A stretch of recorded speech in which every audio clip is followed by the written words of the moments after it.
The cafe buzzed with its usual hum, cups clinking, murmurs blending into a soft background tide, until her voice sliced through, sharp and deliberate, like ice fracturing on glass.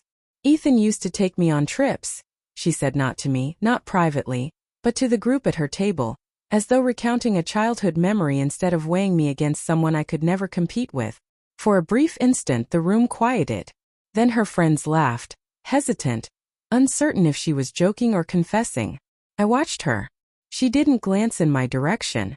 She swirled her coffee slowly, waiting for their approval, for confirmation that she'd chosen correctly, that she'd traded excitement for stability, passion for predictability. Their eyes flicked toward me, expecting a reaction. I gave none, at least outwardly. Inside, something broke quietly, cleanly. She went on, painting scenes of sunlit beaches and impulsive adventures, each word igniting a spark I didn't want. She was burning herself up with nostalgia, and she didn't even notice. I stood, placed a crisp $500 bill on the table, and said one simple sentence. "This is your trip. Back to him." Silence fell, heavier than any noise the cafe could produce. But tonight wasn't sudden. The fractures began long before. It started with nostalgia, harmless at first. Old photos she refused to delete, songs she played repeatedly, stories she told with too much fondness.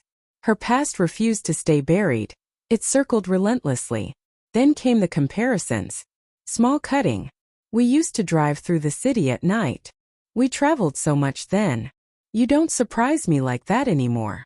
Not accusations, tests I couldn't pass, not because of a lack of love, but because I refused to perform affection on cue.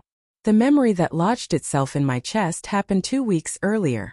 Her phone, left unlocked on the counter, revealed a message from someone I didn't know. A name she had once avoided mentioning. "Just saw the old photos.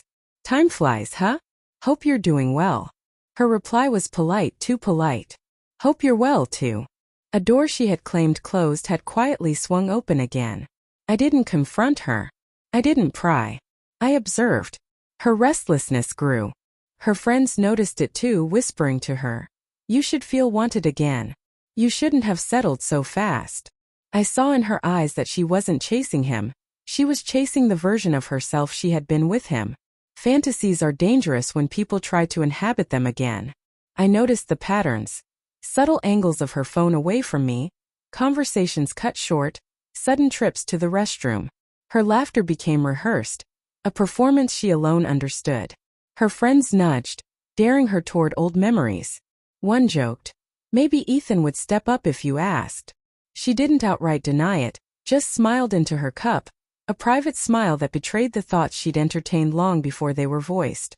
By the time we sat in that cafe, I knew what she wanted. I didn't know how she'd show it.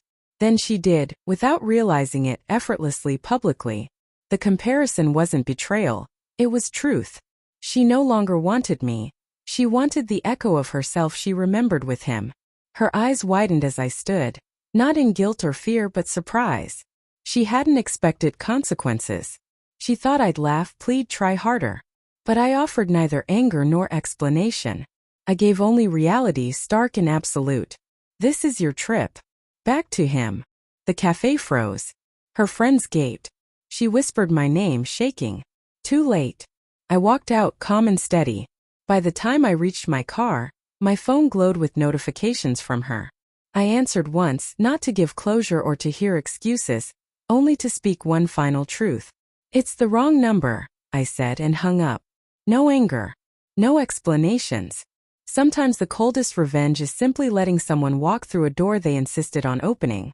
The silence afterward was liberating. I didn't miss her.